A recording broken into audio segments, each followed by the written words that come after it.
Congratulations on the purchase of your new Assault AirBike.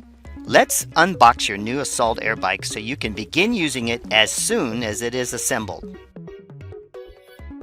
First, make sure you lay the carton on the ground, and after removing the strapping and opening the bottom of the box, stand it on edge with the arrow pointed up and remove the carton.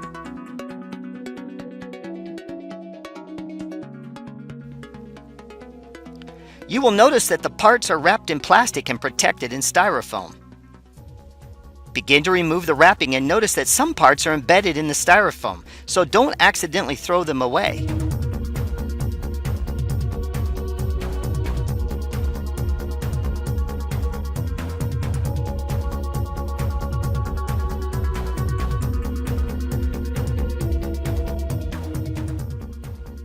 After you have removed all the loose parts, lay them out so you can find them quickly during the assembly process.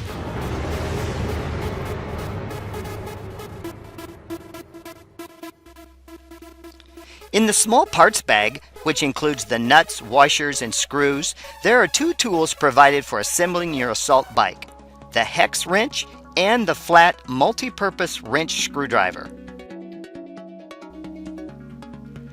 The first step in the assembly is to remove the red transport tube and the nuts and screws.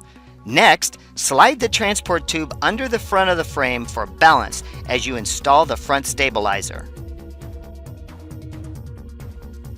Slip the front stabilizer into the receiver on the main frame and use two number 58 screws, two number 34 lock washers, and two number 35 flat washers to make the attachment. Use the hex wrench to tighten the screws to secure the front stabilizer bar.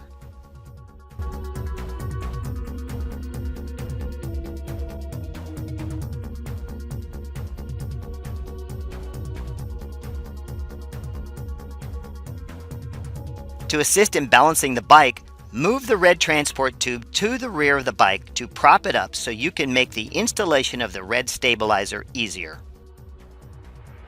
Use two number 58 screws, two number 34 lock washers, and two number 35 flat washers to attach the rear stabilizer to the receiver on the main frame, and tighten the screws using the hex wrench. You now can discard the red transport tube and the screws that came with it. Now, locate the speed sensor wire and remove the twisty to uncoil the wire. Inspect it to make sure it isn't damaged before threading it up through the console mast.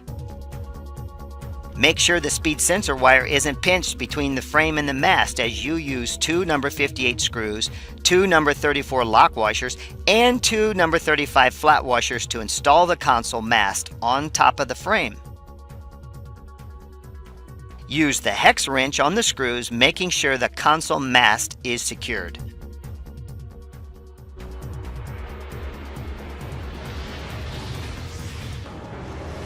Next, unwrap the console and remove the batteries before opening the battery door on the back. Install the provided AA batteries, making sure that the plus side of the battery corresponds to the plus connector and the negative side to the negative connector according to the diagram before closing the battery door. Using the multi-purpose wrench screwdriver, remove the 4 Phillips screws from the back of the electronic computer console. Next, plug the speed sensor wires together and make sure they are completely pressed into place. Then feed the excess wire down inside the computer mast. Use the 4 Phillips screws removed from the back of the console to affix the console to the console mast. Don't pinch the speed cable as you install the console. Now you're ready for the handlebar assemblies. Remove the protective foam from the left and right side of the bike that is securing the pedal support tubes. Starting on the left side, locate the left handlebar assembly and install it, rotating the peg clockwise. Make sure the peg is being threaded on straight so you don't cross-thread it.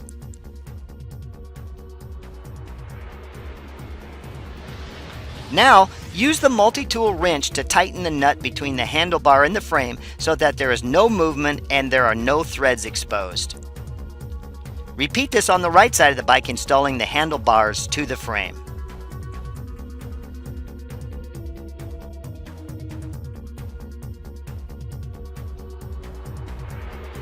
Now find two number 37 pivot pins, four number 84 washers, and two number 85 lock nuts, which will be used to install the linkage arms to the handlebar bottom ends.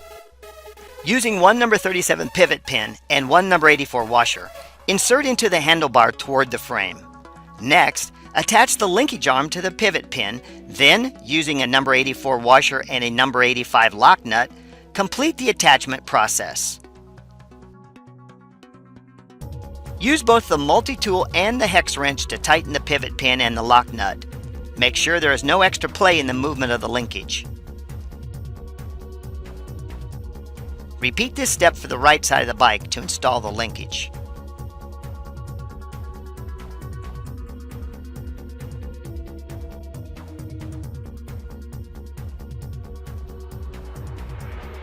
Now it's time to install the standard seat.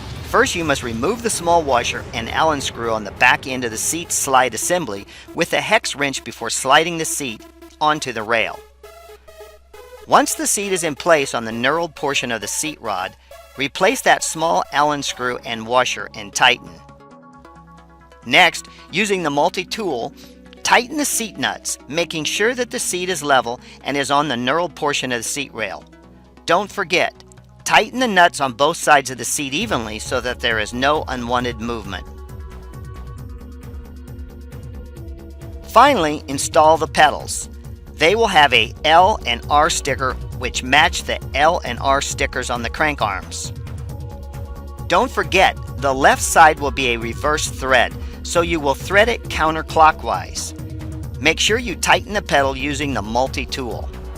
Install the right pedal onto the right crank arm and tighten with your multi-tool. Remember, the right pedal is threaded normally.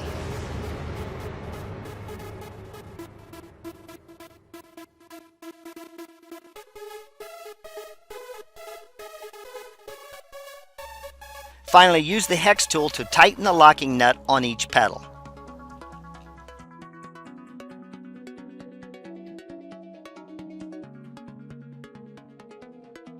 Before using the Assault AirBike, loosen the pop pin on the seat post to adjust the post to the proper height. You may also adjust the seat slide fore and aft for comfort. A detailed manual is included. Don't forget to read it.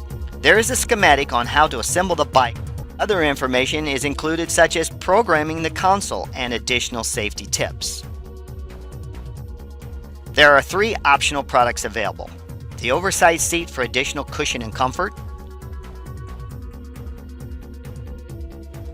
the windscreen which limits the amount of air blowing back toward you as you pedal,